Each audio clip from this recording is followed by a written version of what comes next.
Estos cambios, estos reajustes dentro de la cartera del Interior, ¿tienen un impacto en la sociedad? Vamos a hablar inmediatamente con Franco Uribe, él es sociólogo y además especialista en gestión social. Señor Uribe, ¿cómo está? Buenos días, bienvenido a Central Informaciones. Hola, buenos días, Valeria, ¿cómo estás? Qué gusto tenerlos con nosotros. Quería hacerle primero la consulta, señor Uribe, sobre esas renuncias que todavía siguen generando reacciones dentro del Ejecutivo. ¿Estas renuncias y nuevos nombramientos tienen un impacto en la sociedad?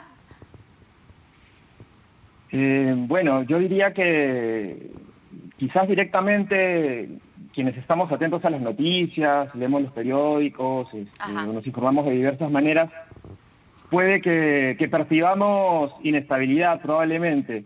Diría que no afecta más allá de eso, salvo que este tipo de cambios generan en realidad que la administración pública se retrase, ¿no? Quienes hemos trabajado en el sector público sabemos que en realidad cuando no hay definido un ministro, no hay confianza en los puestos que están inmediatamente abajo, no sean viceministros, sean directores generales, por lo que hay varias decisiones que se retrasan, se frenan y procedimientos administrativos que no continúan, ¿no? Lo que sí afecta directamente en realidad a los diversos trabajos, obras y acciones que viene tomando el Estado desde hace un buen tiempo. Entonces, pues, podría que no percibamos rápidamente cómo afecta esto, pero la verdad es que cada cambio de ministro o digamos, que no se esté permitiendo que se asienten en un puesto, pues sí afecta sobre todo a la administración pública, ¿no? Se hablaba también, por ejemplo, del impacto que podría tener estos cambios de ministerios o de ministros, señor Uribe, sobre todo con lo que usted señala, ¿no? Son las, qué sé yo, construcciones de carreteras o alguna u otra ejecución dentro de localidades, de regiones. ¿Cuánto tiempo retrasa un cambio de ministro en todo este proceso? ¿2 meses? ¿3 meses? Pues mire, por ejemplo, en la coyuntura que se dio entre junio y agosto, donde pasaron hasta 3 presidentes del Consejo de Ministros y pasaron también hasta 3 gabinetes enteros, y hubo muchos idas y venidas, ahí se retrasaron varias cosas. No solamente obras que realmente se afectan porque hay desembolsos, hay periodos administrativos que necesitan firmas de varios funcionarios y un funcionario no se siente en la seguridad de firmar nada. Y eso también está ligado con la inestabilidad laboral que tiene el servidor público, ¿no? Digamos, podemos entender la administración pública desde un plano ideal en donde el servidor público se encuentra en planilla, pero quienes conocemos la administración pública sabemos que no es así. Esos son la minoría, los que tienen los derechos completos, o los que están en CAS, que también es una minoría y que tiene derechos recortados, y están la mayor cantidad de personas que tienen contratos de orden de servicio, por ejemplo, las que se conocen como consultorías, que van de mes a mes, de 2 meses, 3 meses. Entonces, súmale todas esas cosas y en realidad eso sí te genera retrasos, porque ¿quién va a querer firmar algo que sabe que luego puede ser cuestionado por Contraloría o que puede ser cuestionado por su jefe? Entonces, la inestabilidad o la alta... los altos cambios que existen en la administración pública, sobre todo en la alta dirección, afectan directamente el avance de obras. Y eso, si a eso además le sumas la cantidad de espacios de diálogo que gestiona el Estado, a raíz de los conflictos que se han venido dando en los últimos años, pues ahí tiene otro espacio en donde las... Sí, lo que sucede en los últimos días en realidad es algo que viene sucediendo en los últimos años, porque... A ver, si mal no recuerdo, hasta hace unos meses que la presidencia del Consejo de Ministros publicaba información respecto a los espacios de diálogo, habían alrededor de más de 80 espacios de diálogo, entre 80 y 88 espacios de diálogo, entre mesas, grupos multisectoriales, etcétera. Todos esos espacios de diálogo se han ido formando a raíz, digamos, desde el gobierno del presidente Humala. Entonces, se empezaron a generar espacios de diálogo, digamos, para empezar a solucionar los conflictos, pero esos espacios de diálogo se convirtieron en espacios de negociación que luego han generado un embalse de compromisos tanto para el sector privado como para el sector público, pero sobre todo para el sector público.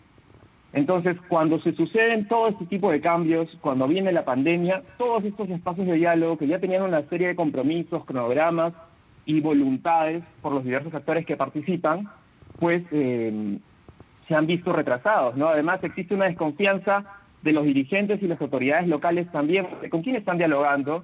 Si el funcionario que está yendo a un espacio de diálogo no tiene, digamos, no tiene el apoyo político de la alta dirección, de un viceministro, de un ministro, o de un presidente del Consejo de Ministros, porque cambia.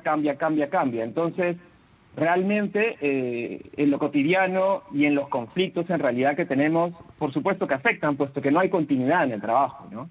Ahora, y gracias que haya tocado el tema, señor Uribe, sobre la situación que ha pasado en Ica, en Virú y en esa zona del litoral del país, sobre los conflictos, estas manifestaciones que muestran pues la indignación de los trabajadores de la agroindustria. Se derogó finalmente la ley en el Congreso de la República. ¿Qué sigue ahora en espacios de diálogo? ¿Cuáles son los compromisos ahora a cumplir luego de esta derogatoria? Bueno, en realidad lo que tiene ahora el Congreso y el Poder Ejecutivo tienen una tarea muy fuerte que, en mi opinión, debe ser una tarea muy coordinada entre ambas partes y que deben complementarse. Creo que esta ley derogada que viene del año 2000 y que proponía, por solo poner un ejemplo sobre lo que estaba constituida esta ley, proponía 16 soles como remuneración diaria para el agricultor, ¿no? Y además era una cifra que ya incluía gratificaciones y CTS, imagínense, y solo para los que trabajaban más de 4 horas diarias. Entonces, eso es solamente, digamos, la punta del iceberg, si se le puede decir, del tema, ¿no? De las condiciones precarias de trabajo que tienen muchos agricultores, ¿no? Yo creo que lo que viene no solamente es ver sobre eso, que ha sido, digamos, esta lucha de los agricultores en la calle, sobre todo las protestas. Creo que esta victoria de los agricultores para la mejora de sus condiciones laborales, creo que puede ser una oportunidad para poder poner los ojos sobre todo el agro, ¿no? Porque estamos hablando de un porcentaje menor, que son los agricultores que trabajan en la agroexportación. Si bien son miles de personas, lo que representa la agricultura de agroexportación en realidad es un porcentaje mínimo, ¿no? Del 100% de unidades agropecuarias, por ejemplo, que hay en el país, una unidad agropecuaria es lo que se divide en realidad en cada distrito, digamos, el área donde se cultiva. De ese 100%, el 92%, por ejemplo, tiene menos de 20 hectáreas. O sea, y estamos hablando que en general el 99% de productores agrarios son personas naturales, o sea que tienen menos o en promedio 6 hectáreas. Entonces creo que lo que toca ahora es visibilizar toda esa gran parte de la agricultura que es la agricultura familiar, la agricultura que se desarrolla en ambos lados de la cordillera, ¿no?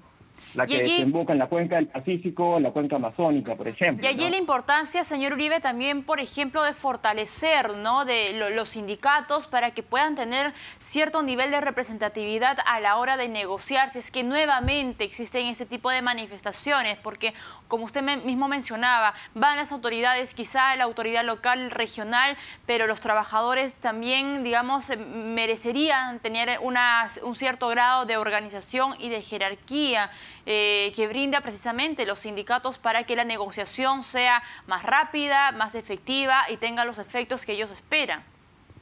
Por supuesto, en realidad eso es algo que también debería observar la ley, ¿no? Que es el fortalecer la representación de las organizaciones sociales, en este caso de los sindicatos y de la sociedad civil organizada, ¿no? Porque en realidad los partidos políticos en este momento pues representan intereses muy particulares, ¿no? En general. Diría, ya lo hemos visto en el Congreso en los últimos meses, y eso es lo que perciben todas las personas en la calle, en el mundo rural, en el mundo agrario, en todos lados, ¿no? Perciben muchos intereses y en realidad creo que es un momento propicio para que todas las personas tomemos acción sobre nuestros intereses y los intereses comunes que tenemos como grupo, en este caso la agricultura, ¿no? Como yo te decía, además de fortalecer los sindicatos, creo que se debe fortalecer la representatividad de la agricultura familiar, que en realidad son muchas familias juntas, ¿no? Es una agricultura que está descapitalizada, no tiene capacidad de ahorro, no tiene capacidad de endeudamiento. En realidad es una actividad además de alto riesgo, porque depende en muchos casos de la lluvia, de la tecnología que no hay, del acceso, de la sobreoferta, como suele suceder con la papa, por ejemplo. Entonces creo que es un bonito reto que tiene el Congreso y el Poder Ejecutivo de poder mirar diferentes, digamos, tener una figura un poco más amplia de lo que es la agricultura en el país y poder favorecer a la gran mayoría de agricultores del país, ¿no? Ahora, ha quedado en evidencia, señor Uribe, que el diálogo, digamos, es una de las principales salidas y el principal aliado que tienen o que tienen las autoridades y también los trabajadores cuando existen este tipo de conflictos. Pero lo que muchos de repente no vemos, más allá de lo que pueda pasar en estas manifestaciones, en estas protestas, es que hay un proceso previo. Ninguna de esas protestas se dan de la noche a la mañana, sino es que van poco a poco, digamos, calentándose los ánimos hasta que explotan. ¿Qué está pasando allí con el gobierno? Entiendo que tienen una oficina de diálogo. ¿Están haciendo un buen trabajo? ¿Están, digamos, canalizando las demandas de los trabajadores? ¿Realmente hay un trabajo, digamos, preliminar para evitar este tipo de conflictos? ¿Se podrían evitar este tipo de conflictos? Definitivamente los conflictos se pueden prevenir en todo caso y se pueden canalizar de una mejor forma, ¿no? El conflicto es inherente a las personas, puesto que tenemos diferencias de intereses, ¿no? Tanto como personas y como grupos.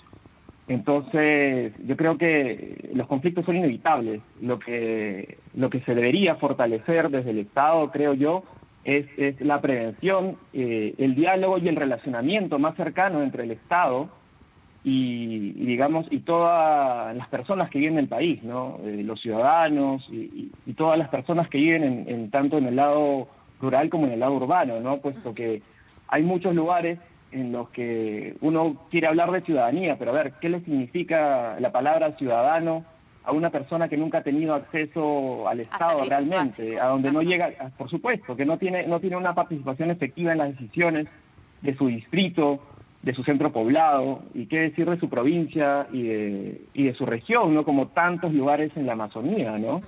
Y entonces, en tantos lugares en donde el Estado ha estado alejado o está alejado, las instituciones del Estado no existen, pues mucho de lo que queda es llamar al diálogo rápidamente a través de una protesta. En realidad es un mecanismo muy eficiente, porque además los partidos políticos no representan los intereses de las personas, entonces se están saltando rápidamente, no hay intermediación, digamos, en el diálogo, ¿no? Entonces, lo que yo creo es que el Estado debería acercarse más.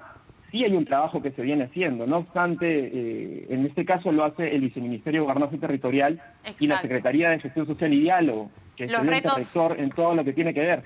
Los retos pendientes, entonces, de ese nuevo gobierno, el diálogo, la apertura, pero además también la presencia del Estado que usted muy bien precisa. Le agradezco mucho, señor Franco Uribe, por acompañarnos esta mañana, sociólogo y además especialista en gestión social, tratando de explicarnos finalmente cuál es el impacto, cuál es la ayuda que debería tener o debería tender pues, el Ejecutivo ahora con estas situaciones. El diálogo, la apertura, pero además también la atención, brindar los servicios básicos a estas personas que finalmente son peruanos igual que nosotros, tienen los mismos derechos. Nos vamos nosotros a una pausa y regresamos con más aquí en Central de Informaciones.